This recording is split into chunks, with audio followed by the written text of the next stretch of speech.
भूमनपुर नामक एक गांव में राजू नामक एक धोबी और उसकी बेटी रेखा रहते थे। हर रोज वो दोनों गांव के लोगों के कपड़े को धोने नदी के किनारे जाते थे। वहां वो कपड़े धो के सुखाते थे और तब सूखे हुए कपड़ों को उनके घर ले जाते थे। राजू उन कपड़ों को इस्त्री करता था और रेखा इस्त्री किए हुए कपड़ों को तय करती थी। तब जिनको जो कपड़े लौटाना है उन्हें अलग अलग जमा करती थी। ऐसे हर दिन वो मेहनत करके पैसे कमाते थे और ऐसे ही कुछ दिन बीत जाते हैं। एक दिन नदी के किनारे जब राजू अपनी बेटी के साथ कपड़े धो रहा था, तब एक भूत उन्हें देखना शुरू करती है।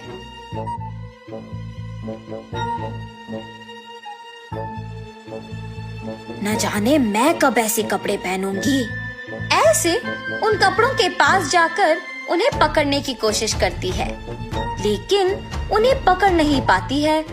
तब क्या मैं इस कारण इन कपड़ों को पकड़ नहीं पा रही हूँ कि मैं एक भूत हूँ? ऐसे सोचकर राजू की बेटी रेखा की ओर देखती है। बिना कुछ सोचे समझे उसके अंदर घुस जाती है। घुसने के तुरंत बाद लाल लहंगा और जैकेट मौजूद जगह को भाग के जाती है और हाथों में कपड़ों को पकड़ के बहुत खुश हो जाती है। बेटी को ऐसे अजीब तरह से पेश आते देख राजू कहता है, हाँ क्या हुआ तुम्हें रेखा? वहाँ खड़ी हो, बहुत सारा काम है, चलो। लेकिन रेखा में भूत घुसने के कारण वो कुछ नहीं कहती है। तब राजू उसके पास जाता है। रेखा गुस्से से अपने पिता की ओर बड़ी आंखों से और लंबी नाखून के साथ देखती है। उसे ऐसे देख उसके पिता डर जाते हैं। पापा, मुझे ये अच्छा लगा है और मैं यही पहनूंगी, ऐसे कह के वहाँ से चली जाती है। रेखा को ऐसे देख उसके पिता डर डर के घर धीरे से सारे कपड़े लेके पहुँचते हैं।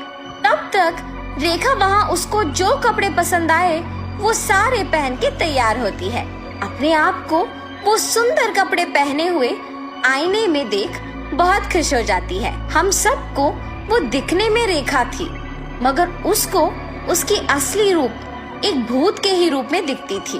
और ऐसे ही हर रोज आए हुए कपड़ों में अपने पसंदीदा कपड़े चुनकर उन्हें पहन के तैयार होके अपने आप को आईने में देख खुश होती थी। दिन प्रतिदिन उसका तैयार होने की चाहत बढ़ती जाती है। राक्षस की तरह अपनी बेटी का व्यवहार देख राजू परेशान होता था, मगर अपनी बेटी की सच्चाई को किसी से कह भी नहीं पाता था, और अगर कहा भी तो वो ये सोच के डर जाता था कि उसका नतीजा क्या होगा। एक दिन जब गांव के जमींदार राजू को धोने के लिए कपड़े लेने के लिए बुलाते हैं, तो राजू वहां जाता है। कपड़े लेके जब राजू वापस घर पहुंचता है तो सारे कपड़े बाहर निकालता है। तब रेखा उन कपड़ों के पास आके उसमें पीले रंग लहंगा और लाल जैकेट लेके वहां से चली जाती है। जब राजू को कपड़े लौटाने का समय आया तो वो देखता है कि उसमें पीली लहंगा और लाल जैकेट नहीं है। तब वो सोचता है कि जरूर ये रेखा के ही पास होगा। रेखा के कमरे में जाके देखने पर वो उन्हीं कपड़ों में तैयार होके आईने के सामने खड़े होके अपने आप को देखते ही रहती है। आईने में भूत का डरावना चेहरा देख राजू डर के मारे चिल्लाता है, हाँ? तुम यहाँ क्या कर रहे हो? राजू उसके ऐसे पूछने पर कांपते हुए कहता है, अम्मा, आपने जो कपड़े पहना है वो जमींदार की बेटी की है। इनको आज उन्हें लौटा देना है, कृपया उन कपड़ों को दे दो।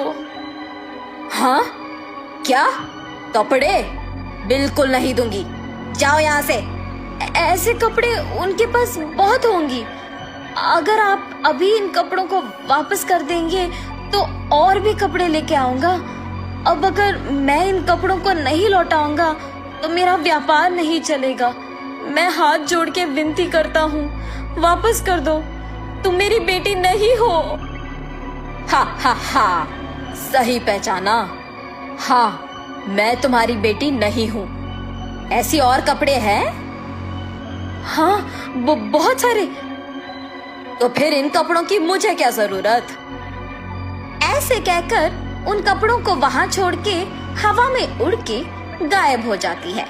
ये जान के जमींदार की बेटी के पास बहुत सारे कपड़े हैं, वो सीधा उनके ही घर पहुंच जाती है। अच्छे कपड़ों के लिए सारे कमरे छान मारती है। उस घर में मौजूद जमींदार के परिवार वासियों को राजू की बेटी का व्यवहार कुछ समझ में नहीं आता है। जमींदार की बेटी अपने पिता को बुला के कहती है, पापा पापा, राजू की बेटी रेखा बहुत अजीब तरह से पेश आ रही है। ऐसे कहते ही वो वहाँ जाकर कहता है, ए लड़की, क्या कर रही हो? पागल हो गई हो क्या? जमींदार के ऐसे कहने पर क्रोधित होके रेखा जोर से चिल्लाते हुए अलमारी को उठा के उन पर फेंक देती है। सभी डर जाते हैं और जो कुछ भी वो मांगती है उसके सामने रख देते हैं। रंग बिरंगी कपड़े, जेवर, चूड़ियाँ, सब। हाँ, आओ आओ, मुझे तैयार करते हुए मेरी सेवा करो, आओ। सभी डर के मारे उसके आदेश का पालन करते हैं। उसे तैयार करके उसके सामने ही एक बड़ा आईना भी रखते हैं और सभी उसके पास नीचे बैठ जाते हैं। तभी उसके पिता राजू कपड़ों के साथ जमींदार के घर पहुंचता है। राजू को देख जमींदार गुस्सा होके उस पे चिल्लाने लगता है। वो देख रेखा उसकी शक्तियों का उपयोग करके जमींदार को नीचे गिराती है। क्रोध में पागल होकर सारा सामान जोर जोर से नीचे गिराती रहती है। वहाँ मौजूद सभी को एकदम डरा देती है। एक स्वामी जी ये सब नहीं देख पाते हैं और जमींदार के घर पहुँच जाते हैं। सीधा रेखा के पास जाकर उस पे गंगा जल डालते हैं। कुछ मंत्रों का प्रयोग करके रेखा से उस भूत को बाहर लाके उसे एक बोतल में बंद कर देते हैं। भगवान के रूप में आकर आपने मेरी बेटी को बचाया। उस स्वामी जी का धन्यवाद करके जमींदार से भी माफी मांगकर वहाँ से चले जाता है।